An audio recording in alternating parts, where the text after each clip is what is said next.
जय हिंद दोस्तों, स्वागत है आप सभी का आज के इस शानदार वीडियो में। दोस्तों आज की इस वीडियो में हम हिंदी ए जो डीयू के रेगुलर और सोल के विद्यार्थी हैं उनके लिए बहुत ही इंपॉर्टेंट है। दोस्तों हिंदी ए में हम यूनिट 1 के जो दोनों चैप्टर को कवर करेंगे। ये वन शॉट वीडियो है और वीडियो अच्छा लगे तो चैनल को सब्सक्राइब कर दीजिए और वीडियो को लाइक कर दीजिए। दोस्तों बिना वक्त गवाए हम वीडियो में आगे बढ़ते हैं। हिंदी भाषा और साहित्य, ये हिंदी ए का है दोस्तों। और यहाँ पे आप देख सकते हैं हिंदी ए में यूनिट 1 में कौन से दो चैप्टर है। एक तो हिंदी भाषा का उद्भव और विकास, दूसरा है राष्ट्रभाषा, राजभाषा और संपर्क भाषा के रूप में हिंदी।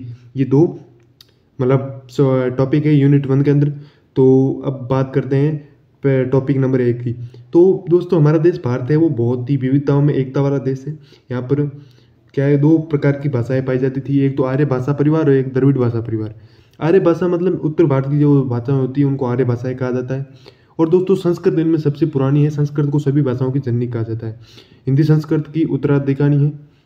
द्रविड़ भाषा परिवार, द्रविड़ जो दक्षिण भारत की भाषाएं हैं जैसे तमिल, तेलुगु, ये सब द्रविड़ के अंदर आती है। आधुनिक आर्य भाषाओं में से हिंदी है वो एक है। संस्कृत दो प्रकार की भाषा थी, मतलब वैदिक और लौकिक। वैदिक संस्कृत में क्या होता था कि वेद, संहिता और उपनिषदों का रचना की गई। और लौकिक संस्कृत उस समय की बोलचाल की भाषा थी और बाद में इसमें रामायण और महाभारत लिखे गए। दोस्तों संस्कृत के जो मॉडिफिकेशन से, विकास से मतलब पाली बनी और पाली से प्राकृत।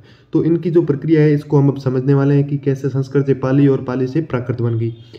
संस्कृत कालीन बोलचाल की भाषा विकसित होते होते 500 ईसा पूर्व के बाद काफ़ी बदल गई, जिसे फिर पाली कहा गया। महात्मा बुद्ध के समय पाली लोक भाषा थी। उन्होंने अपने उपदेश इसी भाषा में दिए थे। ये भाषा पहली ईस्वी तक चलती रही। पहली ईस्वी तक आते आते पाली भाषा परिवर्तित होकर प्राकृत बन गई। तो दोस्तों आप देख सकते हैं कि कैसे क्रम के अनुसार एक भाषा से दूसरी भाषा बनती जा रही है। मतलब जैसे जैसे उसमें मॉडिफिकेशन होता है, नए वर्ड आते हैं, जैसे जैसे भाषा बोलने के लिए सुगम और जैसे सरल होती जाती है, वैसे वैसे नई भाषा का विकास हो जाता है। संस्कृत से पाली बन गई, पाली से प्राकृत बन गई। दोस्तों अगर आप इस वीडियो के जो हैंड रिटन नोट्स चाहिए तो टेलीग्राम चैनल से ले सकते हैं। इसमें डिस्क्रिप्शन बॉक्स में लिंक मिल जाएगी। वीडियो में आगे बढ़ते हैं। प्राकृत से अपभ्रंश भाषा का विकास कैसे हुआ। जो प्राकृत का काल है वो पहली ईस्वी से 500 ईस्वी तक था और प्राकृत जैन धर्म की प्रमुख भाषा थी। इस काल में बहुत सारी क्षेत्रीय बोलियां भी थी, जैसे शोरसेनी, पैशासी, महाराष्ट्री, मागधी और अर्धमागधी। ये तो क्या थी, अपभ्रंश या फिर उस समय की क्षेत्रीय बोलियां थी। प्राकृत भाषा से ही क्या है, क्षेत्रीय अपभ्रंशों का विकास हुआ। अपभ्रंश का काल है वो 500 से 1000 ईस्वी तक माना जाता है। अपभ्रंश तथा आर्य भाषाएं दो प्रकार की थी। अपभ्रंश के दो रूप थे, एक पश्चिमी और एक पूर्वी। 1000 ईस्वी के आसपास अपभ्रंश के विभिन्न क्षेत्रीय रूपों से आधुनिक आर्य भाषाओं का जन्म हो गया। आर्य भाषा जिनमें हिंदी भी शामिल थी, इसका जन्म भी 1000 ईस्वी के आसपास माना जाता है। हिंदी का जन्म है वो 1000 के ईस्वी के आसपास हो गया था, परंतु साहित्य रचना का कार्य इसमें 1150 ईस्वी के बाद हुआ। आधुनिक आर्य भाषाओं का जन्म अपभ्रंशों के विभिन्न क्षेत्रीय रूपों से इस प्रकार हुआ है। दोस्तों मैंने एक तरफ अपभ्रंश भाषा लिखी है, दूसरी तरफ उससे कौन सी भाषा बनी है आधुनिक भाषा, उसके बारे में बताया। जैसे शोरसेनी अपभ्रंश से पश्चिमी हिंदी, राजस्थानी, पहाड़ी और गुजराती बनी है।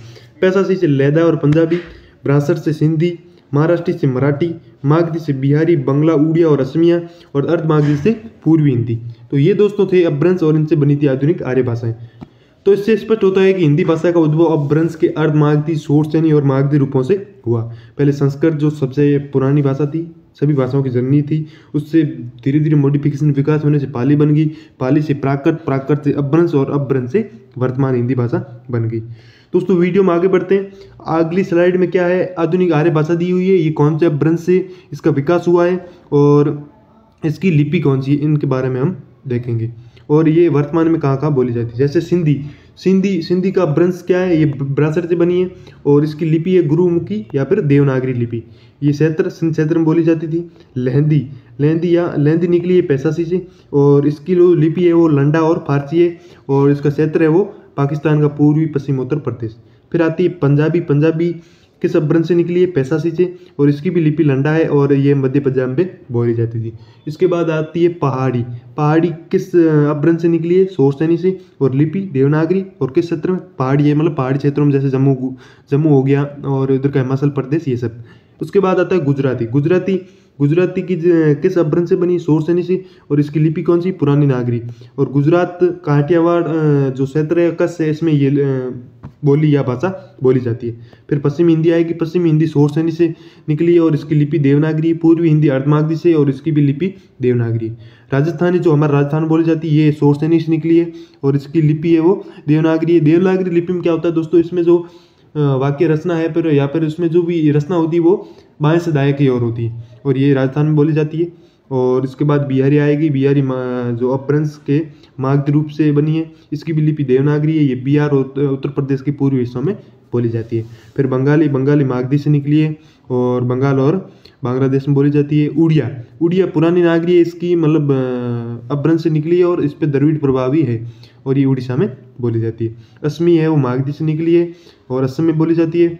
और मराठी है वो महाराष्ट्र से निकली है और इसकी लिपि देवनागरी है और ये महाराष्ट्र में बोली जाती है। दोस्तों तो ये तो हमने समझ लिया कि जो वर्तमान की जो आर्य भाषा है जो ये कौन सी मतलब अपभ्रंश से निकली है, कौन सी लिपि और किस क्षेत्र में बोली जाती है। दोस्तों इस पे प्रश्न इस प्रकार बन सकता है कि मतलब कोई भी आपको भाषा दे दे जैसे पहाड़ी या गुजराती, ये कौन सी अपभ्रंश से निकली है और इसकी लिपि कौन सी है, तो दोस्तों आपको फटाक से उत्तर देना है सोरसेनी और देवनागरी इनकी लिपि है और ये गुजरात में या फिर पहाड़ी क्षेत्रों में बोली जाती है।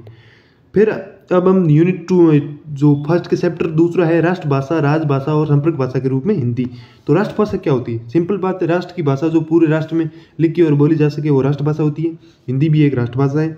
एक ही देश में अलग अलग जाति और भाषा को बोलने वाले लोग रहते हैं, ये तो पता ही है। अपने भारतीय विविधता में एकता वाला देश है, इसमें बहुत सारी विविधता है, उत्तर से लेकर दक्षिण तक, पूर्व से पश्चिम तक, और कई भी अलग बोलियाँ भाषा भी है। तो ऐसी भाषा जो संपूर्ण राष्ट्र में महत्वपूर्ण कार्यों में उपयोग में काम में ली जाती है और राष्ट्रभाषा कहलाती है। आज़ादी के बाद हिंदी को राष्ट्रभाषा के रूप में घोषित किया। इसके पीछे निम्न तर्क है। कौन कौन से तर्क है? एक तो हिंदी एक भारतीय भाषा है। दूसरी बात, हिंदी बहुलता में बोले जाने वाली भाषा है। हिंदी को समझना बहुत आसान था। हिंदी को राष्ट्रभाषा को घोषित करने के साथ साथ सन 1965 तक केंद्रीय शासन है वो अंग्रेजी में चलता रहा। क्यों? क्योंकि अंग्रेजों के जो भारत आज़ाद होने के बाद वो सारा सिस्टम पहले इंग्लिश में चलता था, तो अचानक मतलब परिवर्तन करना थोड़ा मुश्किल था। धीरे धीरे हिंदी में जो नए नए शब्दों का विकास हुआ और धीरे धीरे हिंदी को एडॉप्ट कर लिया। तो वर्तमान में जो हिंदी का क्या नजरिया है? वर्तमान में जो शिक्षा में हिंदी को अनिवार्य भाषा बना दिया है। शिक्षा मंत्रालय की ओर से हिंदी को पारिभाषिक शब्द निर्माण का कार्य प्रारंभ किया हुआ है और कुछ लोग संविधान के अनुसार हिंदी को सरकारी भाषा बनाने में तो सहमत है परंतु राष्ट्रभाषा स्वीकार नहीं करते हैं। इनका सबसे बड़ा उदाहरण है तमिलनाडु और साउथ के जो कुछ डिस्ट्रिक्ट है, कुछ राज्य हैं, वो इसका मतलब हिंदी का विरोध करते हैं। प्रांतीय की संकीर्णता में फंसकर अपनी क्षेत्रीय भाषाओं की क्या कर रहे हैं? मांग कर रहे हैं कि क्षेत्रीय जैसे तमिल होगी, तेलुगु होगी। दोस्तों ये कुछ मतलब विशेष क्षेत्रों में बोली जाती है, इनको अब राष्ट्रभाषा तो घोषित नहीं किया जा सकता। तो वर्तमान संदर्भ में हिंदी की क्या स्थिति है? केंद्र और राज्य सरकार हिंदी के प्रचार में लगी हुई है। हिंदी को प्रमोट करना चाहती है ज़्यादा से ज़्यादा। उत्तर भारत के अनेक राज्यों में राजकीय मतलब कार्यों में हिंदी को उपयोग में लिया जाता है। राष्ट्रीयकृत बैंक भी धीरे धीरे हिंदी का अब मतलब हिंदी को उपयोग में ले रहे हैं, हिंदी में अपने कामकाज कर रहे हैं। विभिन्न संस्थाओं और अकादमियों द्वारा हिंदी लेखकों की पुस्तकों को प्रकाशित किया जा रहा है। दूरदर्शन और आकाशवाणी द्वारा भी इस दिशा में काफ़ी कदम उठाए जा रहे हैं।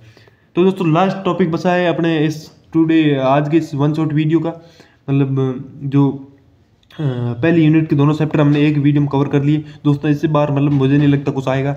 राष्ट्रभाषा हो गया, राजभाषा के बारे में बात करते हैं। किसी प्रदेश की राज्य सरकार के द्वारा उस राज्य के अंतर्गत प्रशासनिक कार्यों को संपन्न करने के लिए जिस भाषा का प्रयोग किया जाता है उसे राजभाषा कहते हैं। तो दोस्तों जैसे यूपी हो गया, यूपी की राजभाषा कौन सी है? जैसे हिंदी है, क्योंकि प्रशासनिक कार्यों में सारी हिंदी की उपयोग लिया जाता है। तो दोस्तों ये थे अपने यूनिट 1 के दोनों चैप्टर, इसमें अपन ने ऑलमोस्ट सब कुछ कवर कर लिया है। और दोस्तों तो कैसा लगा आपको वीडियो? लाइक कर दीजिए दोस्तों और अपने दोस्तों के साथ भी शेयर कर दीजिए ताकि उनकी भी मदद हो जाएगी। और वीडियो अच्छा लगा है तो चैनल को सब्सक्राइब कर दीजिए। जय हिंद, जय जवान।